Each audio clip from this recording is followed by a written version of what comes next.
دوستو، ابھی تھوڑی دیر پہلے میں لاہور میں ڈرائیو کر رہا تھا اور مجھے کچھ نظر نہیں آ رہا تھا۔ سموگ نے ایک دفعہ پھر سے لاہور کو اپنے گھیرے میں لے لیا ہے۔ یہ لاہور اور دلی کی سیٹلائٹ امیج ہے۔ آپ دیکھ سکتے ہیں کہ ہر طرف دھواں اور دھند سی پھیلی ہوئی ہے۔ یہاں اتنا برا حال ہے۔ سموگ ایک انتہائی خطرناک فضائی آلودگی ہے، یعنی ایئر پولوشن ہے۔ اس کا نام دو الفاظ کو ملا کر رکھا گیا ہے۔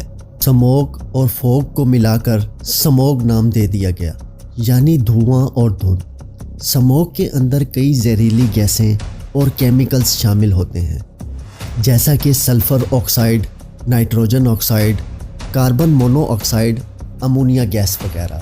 یہی سب چیزیں مل کر انسانوں اور جانوروں کے لیے بے حد خطرناک بن جاتی ہیں۔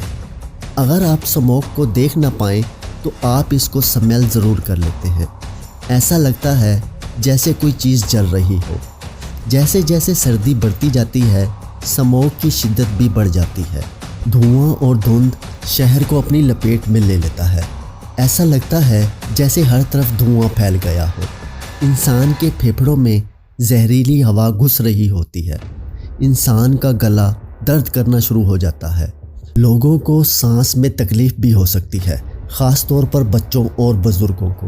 انسان کو سموگ سے کئی بیماریاں لگ سکتی ہیں، استھما، پھیپھڑوں کا خراب ہونا، دل کے مسئلے اور انفیکشنز وغیرہ۔ 2019 میں ایک رپورٹ آئی تھی global alliance on health pollution کی۔ اس میں بتایا گیا کہ ہر سال تقریباً 1.25 لاکھ پاکستانی ایئر پولوشن سے پھیلنے والی بیماریوں سے مر جاتے ہیں۔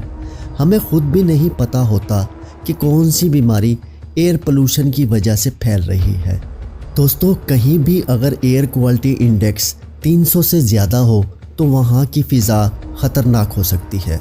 کیا آپ یقین کریں گے کہ لاہور کا ایئر کوالٹی انڈیکس اس دفعہ 1000 کے مارک سے بھی آگے بڑھ گیا ہے۔ یہاں یہ جاننا ضروری ہے کہ سموگ کی وجہ کیا ہے۔ سموگ کی کئی ریزنز ہیں۔ اس کی ایک بڑی وجہ آگ ہے۔ دیکھیں، کئی کسان ایسے ہیں جو جب اپنی فصلیں کاٹ لیتے ہیں تو یہ ان فصلوں کی باقیات کو آگ لگا دیتے ہیں تاکہ یہ جل جائیں اور اگلی فصل کی تیاری کی جا سکے۔ پاکستان اور انڈیا میں ایسا کئی جگہ ہوتا ہے۔ یہی آگ بہت زیادہ ایئر پولوشن پھیلا سکتی ہے۔ اگر آپ یہ سیٹلائٹ امیج دیکھیں تو اس میں آپ کو یہ پیلے ڈاٹس نظر آ رہے ہوں گے۔ پاکستان میں بھی اور انڈیا میں بھی یہ آگ ہے۔ ایک اندازے کے مطابق یہ 15,000 سے 19,000 جگہ آگ لگی ہوئی ہے۔ پاکستان میں کئی ایکسپرٹس نے اس کا ذمہ انڈیا کے کسانوں پر ڈال دیا کہ لاہور میں 30% سموگ انڈیا میں لگنے والی آگ کی وجہ سے آ رہی ہے۔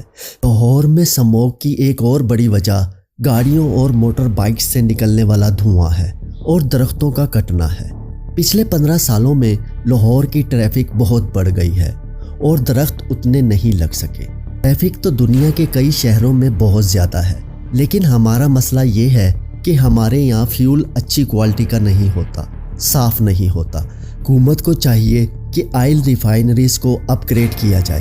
اس کے علاوہ لاہور کے ارد گرد بنی فیکٹریز سے نکلنے والا دھواں ہو گیا یا پھر کوئلے سے چلنے والے اینٹوں کے بھٹے، یہ سب فیکٹرز سموگ کی وجہ بنتے ہیں۔ جب سردیاں آتی ہیں تو تبت سے ٹھنڈی ہوا پاکستان کا رخ کرتی ہے اور یہ ایئر پولوشن کے ساتھ مل کر سموگ بن جاتی ہے۔ ٹھنڈی اور خشک ہوا اپنے اندر پولوشن کو پھنسا لیتی ہے۔ یہی وجہ ہے کہ سردیوں میں سموگ کا مسئلہ شروع ہو جاتا ہے۔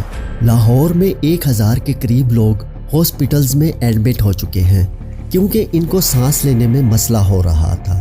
ملتان میں بھی یہی مسئلہ ہے۔ میرے اپنے شہر میں، پاکستان کے کئی دوسرے شہروں میں بھی ہوا کی کوالٹی بہت خراب ہو گئی ہے، لیکن ہم ان شہروں کو مانیٹر ہی نہیں کر پاتے، ان پر توجہ ہی نہیں دیتے۔ خیر، ماسک لگا کر رکھیں اور بغیر ضرورت گھر سے باہر نہ نکلیں۔